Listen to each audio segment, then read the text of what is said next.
Students, कैसे हो आप लोग? So myself Rachna Vats and you are watching our YouTube channel Rachna Vats Aryan academy.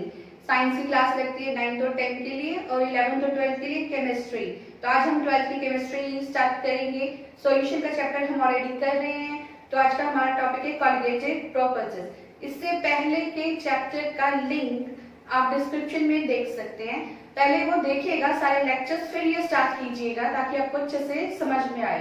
Share कीजिए अपने फ्रेंड्स के साथ, सब्सक्राइब कीजिए and continue with us, remain with us to complete your syllabus. So today's topic is colligated properties. So those properties of the solution which depends only upon the number of solute particles but not on the nature of solute.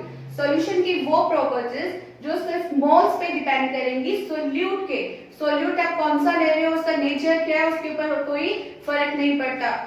For example, आप 1 मोल glucose ले रहे हो या 1 मोल आप urea ले रहे हो, that does not depend. So properties किस पर डिपेंड करेगी? मोल्स पर डिपेंड करेगी, नेचर पर डिपेंड नहीं करती। उन प्रॉपर्टीज को बोलते हैं कॉलिगेटेड प्रॉपर्टीज। तो कॉलिगेटेड प्रॉपर्टीज बेसिकली 4 है। फर्स्ट हम डिस्कस करेंगे relative lowering of vapour pressure. So those properties of the solution which depends only upon the number of solute particles but not on the nature of solute. Solution की वो properties जो सिर्फ moles पे depend करेंगी solute के। Solute आप कौन सा ले रहे हो, उसका नेचर क्या है, उसके ऊपर कोई फर्क नहीं पड़ता। फॉर एग्जाम्पल, आप 1 मोल ग्लूकोज ले रहे हो या 1 मोल आप यूरिया ले रहे हो, that does not depend. So properties किस पर डिपेंड करेगी? मोल्स पर डिपेंड करेगी, नेचर पर डिपेंड नहीं करती। उन प्रॉपर्टीज को बोलते हैं कॉलिगेटेड प्रॉपर्टीज। तो कॉलिगेटेड प्रॉपर्टीज बेसिकली 4 है। फर्स्ट हम डिस्कस करेंगे relative lowering of vapour pressure. तो आपको पता है जो सॉल्यूशन है वो किससे बनता है? Solution is made up of 2 component, solvent and solute. Solvent जो ज्यादा अमाउंट में होते हैं और सोल्यूट जो लेस अमाउंट में होता है वो सोल्यूट। सॉल्वेंट ज्यादा अमाउंट में और सोल्यूट लेस अमाउंट में। ठीक है, तो सपोज हमारे पास एक कंटेनर है, उसमें सारा सॉल्वेंट है। सपोज ए ये पूरा हमने सॉल्वेंट लिए और कंटेनर क्लोज्ड है, क्योंकि वेपर प्रेशर हमेशा क्लोज कंटेनर में देखा जाता है। तो जो ये सॉल्वेंट के जितने भी पार्टिकल्स हैं ये इवेपोरेट होंगे और इनका अपना कुछ वेपर प्रेशर होगा, ये वेपर प्रेशर क्रिएट करेंगे। अब प्योर सॉल्वेंट है, कोई और इसमें मिक्सिंग नहीं है, तो प्योर को हम वेपर प्रेशर को किससे डिनोट करते हैं? P0A से, राइट। अब इसमें हमने क्या ऐड करा? Non volatile solute. Solute non volatile ही होते हैं जो बेसिकली इवेपोरेट नहीं होते। तो जो सोल्यूट होते हैं वो इवेपोरेट नहीं होते, उनका अपना प्रेशर नहीं होता वेपर प्रेशर, इसलिए हम उन्हें नॉन वोलेटाइल बोलते हैं।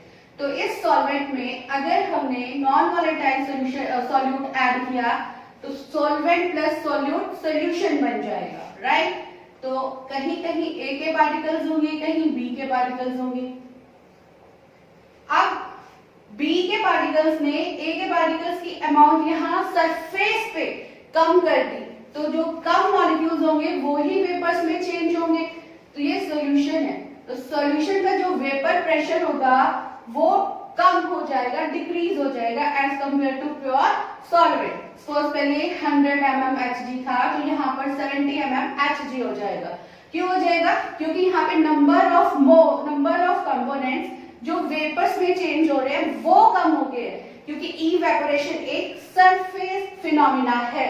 तो सरफेस का कुछ एरिया नॉन वोलेटाइल सोल्यूट ने ऑक्यूपाई कर लिया, तो यहाँ पर नंबर ऑफ वोलेटाइल कंपोनेंट कम हो गया, तो वेपर प्रेशर कम बने, जिसकी वजह से जो वेपर प्रेशर है वो डिक्रीज हो गया, क्योंकि कम वेपर्स बने। यहाँ पर सिर्फ सॉल्वेंट के वेपर्स बने, तो सॉल्वेंट के वेपर प्रेशर की वजह से ही सॉल्यूशन का वेपर प्रेशर है जो सॉल्वेंट से कम है। तो इसको हम P0A लिखते हैं और सॉल्यूशन के वेपर प्रेशर को P लिखते हैं, PA। PA क्यों लिखा है हमने? क्योंकि यहाँ पर B का कोई वेपर प्रेशर नहीं है। यहाँ सॉल्यूशन का वेपर प्रेशर भी सॉल्वेंट की वजह से है, A की वजह से है, राइट। तो PA vapour pressure of solution is less than P not A vapour pressure of pure solvent. तो वेपर प्रेशर कम हो गया। तो सॉल्यूशन के वेपर प्रेशर को PA से डिनोट करेंगे। The PA is equal to vapour pressure of solution and P not A is equal to vapour pressure of solvent. अब हमें पता है कि वेपर प्रेशर ऑफ सॉल्यूशन जो है वो डिक्रीज है, कम है प्योर सॉल्वेंट से, तो उसको लिखेंगे PA is less than P not A। अब we know according to the Roy's law PA is directly proportional to XA। Solution का जो भी वेपर प्रेशर आया है वो किसकी वजह से आया है? सॉल्वेंट के मॉलिक्यूल्स की वजह से। तो X is the mole fraction of A। तो PA is directly proportional to the mole fraction of solvent molecules XA। PA is equal to KXA। K की वैल्यू हम निकाल चुके हैं। आप प्लीज पिछले लेक्चर देखिए जिनका लिंक डिस्क्रिप्शन में दिया हुआ है। K की वैल्यू हमने कैसे निकाली थी, आप उसको पहले देखिए फिर आगे करिएगा। तो PA is equal to KXA, PA is equal to P not A XA। ये हम K की वैल्यू पिछले लेक्चर्स में डिफाइन कर चुके हैं, आप प्लीज वहां से देखिएगा।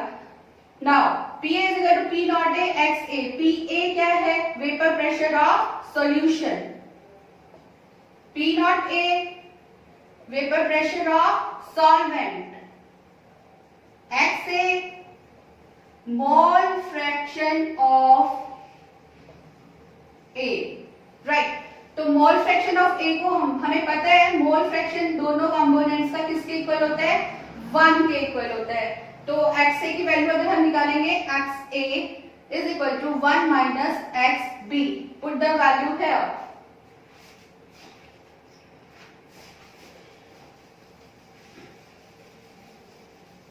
By putting the value PA is equal to P not A 1 minus XB, right?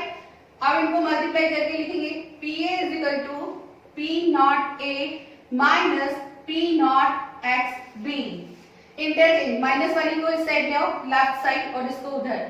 P not XB is equal to P not A minus PA। See, P not A vapor pressure of pure solvent, PA vapor pressure of solution decrease हो गया है। तो this is lowering of vapor pressure। कब decrease हुआ solution का vapour pressure? जब उसके अंदर नॉन वोलेटाइल सोल्यूट ऐड किए तो सॉल्यूशन का वेपर प्रेशर डिक्रीज हो गया। P not XB is equal to P not A minus PA, right. अब अगर हम इस वैल्यू को जो लॉरिंग ऑफ वेपर प्रेशर है इसको ओरिजिनल वैल्यू से कंपेयर कर दें, XB is equal to P not A minus PA upon P not A। Comparison हो गया है ओरिजिनल वैल्यू सॉल्वेंट से, then it is known as relative lowering of vapour pressure. Relative lowering of vapour pressure किसके equal आई है? Mole fraction of solute के, mole fraction of solute के। तो दिस इज, देखिए मोल्स के इक्वल आई है। Relative lowering depends upon the moles of the component, hence it is a colligative property. Colligative properties किस पे डिपेंड करती हैं? मोल्स पे डिपेंड करती हैं। तो हमें ये फाइंड आउट कर रहा है कि जो ये रिलेटिव लोअरिंग है किस पे डिपेंड कर रही है? मोल्स पे डिपेंड कर रही है, B के सॉल्यूट के मोल्स पे रिलेटिव लोअरिंग, क्योंकि B को ऐड करने पर ही जो वेपर प्रेशर है वो डिक्रीज हो गया। तो relative lowering depends upon the mole of B, mole fraction of B, hence it is colligative property. So PA is equal to P naught A into XA and XB is equal to P naught A minus PA upon P naught A. Relative lowering of vapor pressure is directly proportional to the mole fraction of solute. ठीक है, mole fraction of solute के लिए हम क्या लिख सकते हैं? Number of moles of component B divided by the product of mole of A and B. अब very dilute solution है, बहुत बहुत बहुत ज्यादा dilute, तो इस B को हम neglect कर सकते हैं. We can neglect this B. तो XB किसके इक्वल आ जाएगा? XB upon XA. Put the value here. XB upon XA is equal to P naught A minus PA upon P naught A. Now XB is a mole fraction. Mole fraction किसके equal होगा? Given weight upon molar weight, WB upon MB. XA किसके equal होगा? Given weight upon molar weight. Put the values here. WB upon MB is equal to WA upon MA is equal to P naught A minus PA upon P naught A. Now cross multiply कीजिए, रब कर दिया जाए ऊपर से